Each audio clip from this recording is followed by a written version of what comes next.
Okay, what's going on? Alrighty, second time trying to record this. Jamahal Hill became light heavyweight champion at UFC 283. In this video, we're going to talk about who could be a next potential matchup, how I think he could do against said potential matchups, and which one I think would be the biggest in terms of a pay-per-view event, like in terms of marketability and all that jazz. So we're going to get into that, but before we do, please like and subscribe. I took a lot of time on that goddamn thumbnail, man. I'm working hard on that first thing in the morning. Took me about an hour to make, which some people may laugh at. But I think, in my opinion, it's better than a lot of the MMA YouTubers' thumbnails. Not your typical run-of-the-mill, MMA YouTuber thumbnail. So let's get into this. Jamahal Hill, dude. Said this in my recap video for UFC 283, but I need to restate it because it deserves it. I did not give him enough credit, and I think a lot of people did not give him enough credit in terms of especially his grappling. I didn't even give him enough goddamn, dude, can't talk. I didn't give him enough credit in terms of his striking capabilities, to be quite honest. I thought he was just a heavy puncher. If you look at the light heavyweight division, the rankings, like pre-UFC 283, his best win in terms of the rankings was Paul Craig, which wasn't a win, by the way. I don't know why I just said that. He got submitted. So his best win in terms of the rankings was Johnny Walker, dude. It was at number 12. So we're creeping up on the top 15 there. Thiago Santos wasn't even in the top 15, or isn't right now, so Glover Teixeira so far is his only win in the top 5, and only win in the top 10 right now. Actually, these probably aren't updated. Johnny Walker should be in the top 10 after his victory over Paul Craig, but considering that Johnny Walker was able to knock out Paul Craig and Jamahal Hill wasn't, that loss on Jamahal Hill's record does not age nicely. So we're going to go over potential matchups and how I think he would do. Again, dude, post UFC 283, my opinions have changed dramatically. So first we're going to start with Yuri Prochazka. Honestly, man, I think Jamahal Hill would knock out Yuri Prochazka, and I don't think it would take much. I think it would be like an early, maybe round 2, maybe round 3. Yuri Prochazka leaves himself open a lot. I get that that's where part of his success comes from, is his odd style and his, like unorthodoxness, I guess. But if you look at even his victories, Glover Teixeira, I mean, he subbed in the first round, the fifth round, pardon me, was his best win also, because I can't find a win of his in the top 15 either, unless I'm forgetting someone. But I mean, Dominic Reyes, we all know where he stands, essentially. But in that fight with Glover Teixeira, Yuri Prochazka got hurt on a number of occasions and was not able to get up off of the ground with Glover the same way that Jamahal Hill was. Jamahal Hill was able to essentially stop all damage that Glover could do to him on the ground. In Glover's fight with Yuri Prochazka, that was where a lot of his damage got done. That was where some of the rounds got won for Glover. Like, he was able to smash. Yuri was all cut up and battered. I mean, they both were, obviously, but Glover also hurt him on the feet a couple of times, more times than he did Jamahal Hill. And I know that MMA, like, algebra doesn't really work. Like, if A plus beats B, then he must beat C. Like, matchups have a lot to do with that, the style of fighting, but Yuri Prochazka leaves his face out there, man, and his hands are always down, and he does weird shit that a lot of the times doesn't work, but then it does, once, which is kind of all he needs. But And in fairness, Glover Teixeira clearly has one of the best chins we've ever seen in the light heavyweight division. But I think that Jamahal Hill, being the more fundamentally sound striker, and I think he also has more KO power, because the way he was hurting Glover, and mind you, those were mostly head kicks. But I mean, dude, Yuri's hands aren't even up there to block that shit. And for whatever reason, Glover wasn't able to see that head kick coming. Once he threw it a couple times, I was like, okay, if he's going to switch to southpaw, he's throwing that kick, so watch out. And Glover just couldn't see it. Now, I don't know if that would be any different against Yuri Prochazka, but I just think that Yuri, I think his unorthodox style with the hands down, face sticking right out, almost to lure you in, similar to an Adesanya, but with not quite the striking credentials of an Adesanya, I think he would, quite frankly, get flatlined. And that's that. And I think that that's why when Jamahal Hill got asked about Yuri Prochazka at the media day, pre-UFC 283, pre-weigh-ins, all that, he was like laughing. Yeah, I want that fight. I want Yuri bad. Because I think he knows damn well that guy leaves way too many openings for me to smash him. We'll move on to Magomed Ankalaev. Honestly, man, I might be a hater here. I think Magomed Ankalaev is severely overrated. I think that a lot of it has to do with him being Dagestani, obviously. People might shit on that opinion, but that it is what it is, dude. If you're from Dagestan, you immediately have a bunch of hype behind you, and that's basically that. He is technically sound, but when we look at his striking capabilities, despite what anybody says, including the fucking weasel, Jan Blachowicz pieced him up on the feet. Jan Blachowicz fucked his legs up. Jan Blachowicz, it looked like he might have broken his orbital. His eye was extremely swollen after the first round. Magomed had to take Jan Blachowicz to the ground in rounds 4 and 5 in order to do something. And if he didn't get the 10-8 in round 5, he would have lost that fight, and people would have been upset about it. But it would have been a legit decision. That draw was the perfect outcome of that fight, in my opinion.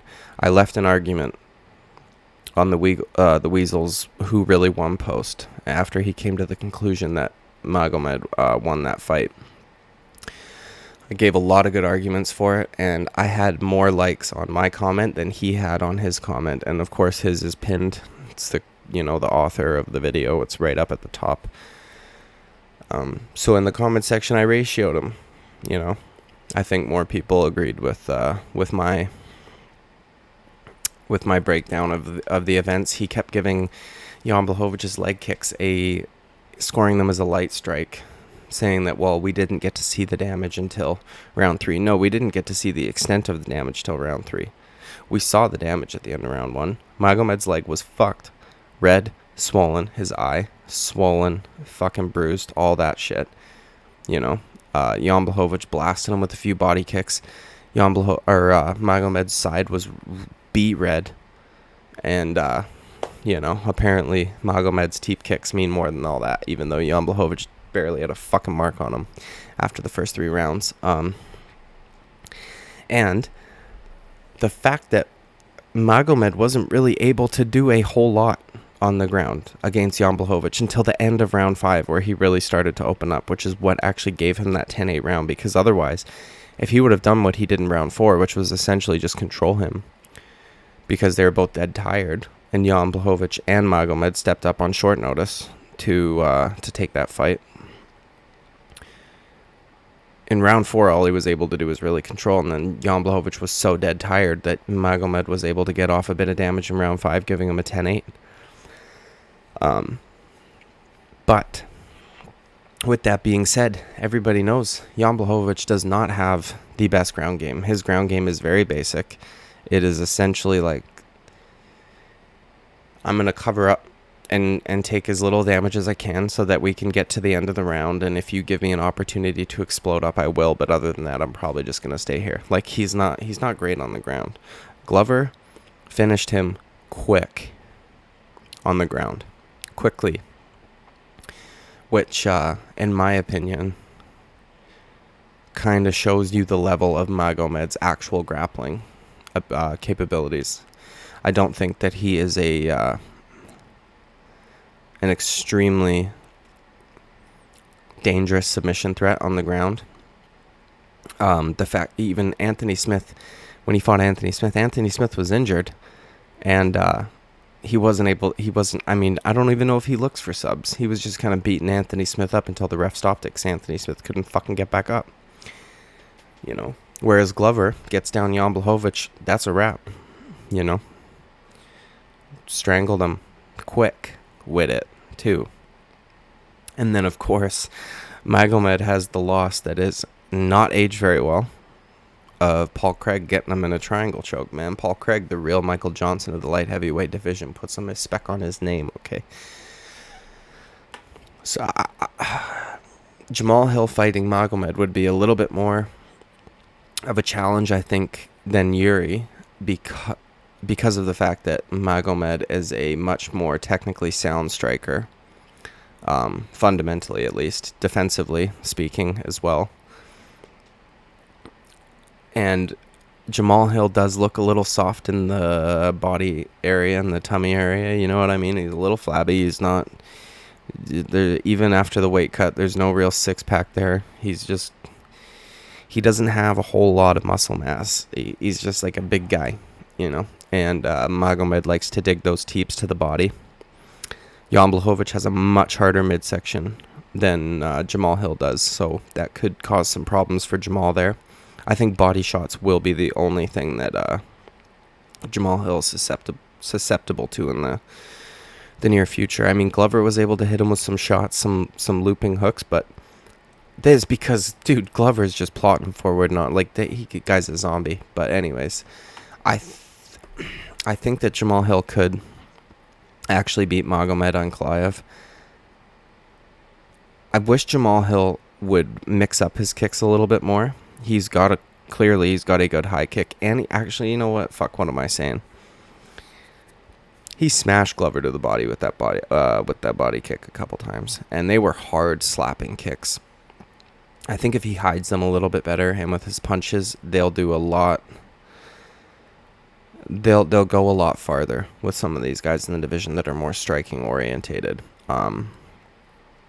But I think he does get the job done against Magomed Ankalaev, and it would probably be a finish, dude. And now people might call me crazy for this take, dude, but we're coming up on what I think would be his hardest matchup in the light heavyweight division, who is not somebody outside the light heavyweight division. Spoiler alert. I mean, the thumbnail shows it anyways, but Jan Blachowicz, dude.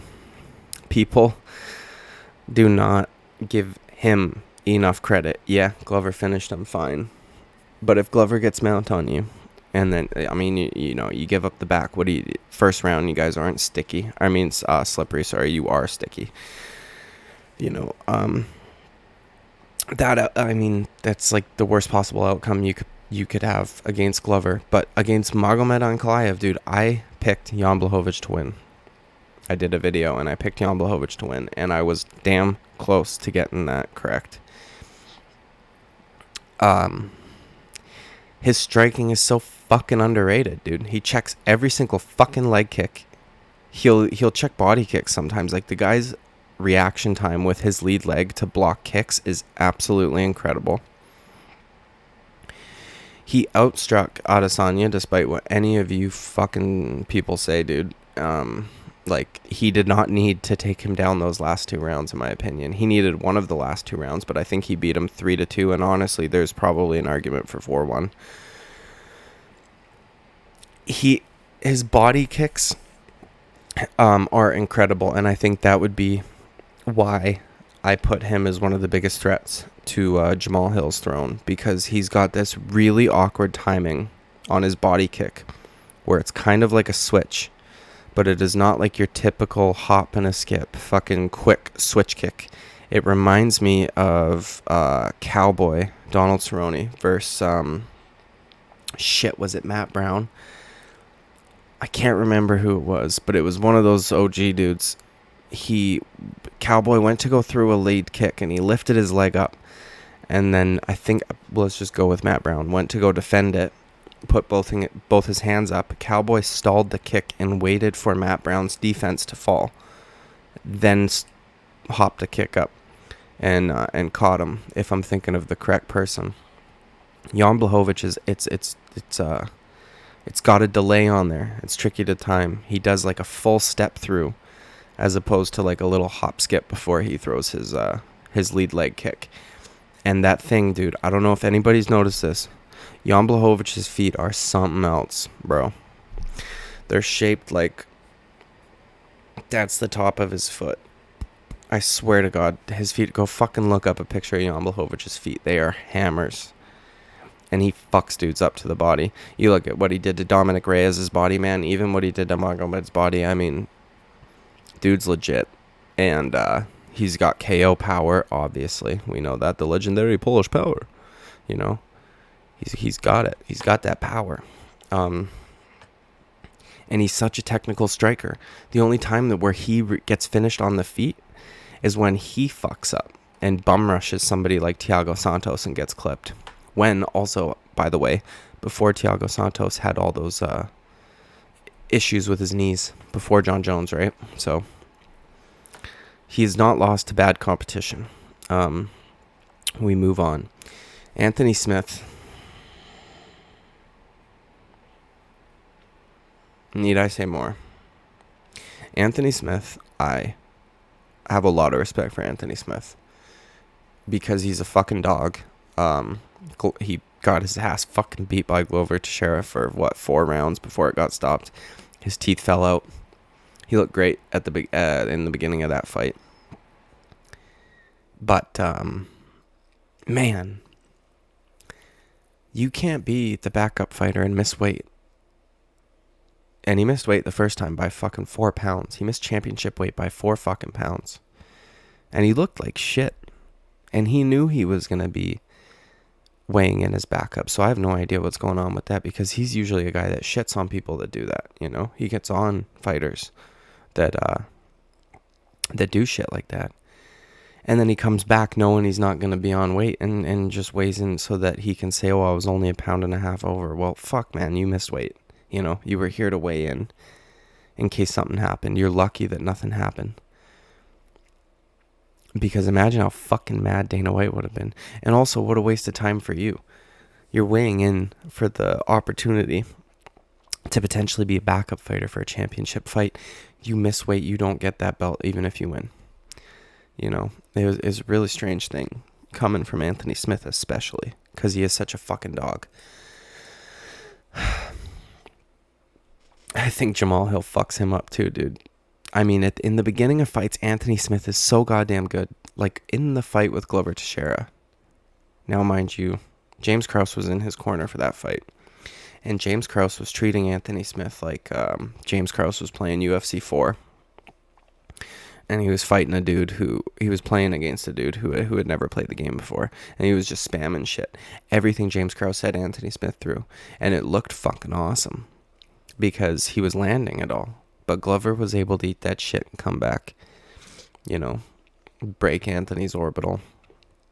And do some serious damage to him. I think Anthony Smith has taken too much damage. He's a fucking dog. I love watching him fight. But I think that Jamahal Hill fucks him up. If I'm being quite honest, dude. So, I can't remember who the fuck I put in the thumbnail now. I know Yuri, I know Magomed, I know Blachowicz, Anthony Smith, and okay, the money fight, bro. With the storyline to back it up. Alex Pereira could fucking, I think, dude. I'm high on Alex Pereira because I had a post on my Instagram account in like 2017, maybe 2018, saying, please get this guy to come to MMA. I knew damn well that he would be successful. And look at him now. In the words of Leon Edwards, look at him now, you know. I always said to people, man, like, Israel Adesanya looks like a world beater kickboxer, and in fairness, he's probably up there. But if you look at the credentials on paper, Israel Adesanya does not have a real recognizable kickboxing title. Alex Pereira has two, right? Middleweight and light heavyweight. Flatlining dudes, like viciously. Insane. Like that Gabriel Bonfim KO of Terrence McKinney. Alex Pereira does that on a regular fucking basis in kickboxing. Against guys that have also held titles in kickboxing. And when Alex Pereira came in, I hadn't yet begun making these videos, but I picked Alex Pereira to win. And I said to my brother, I said, I think Alex gets it done, but there's going to be a finish regardless. And, and I know that's easy to say because I don't have anything proving it on my YouTube channel. But again, I hadn't started making YouTube yet.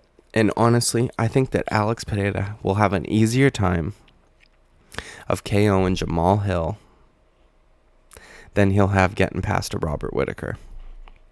Hot take. Hot take, man. I think Robert Whittaker could strangle him.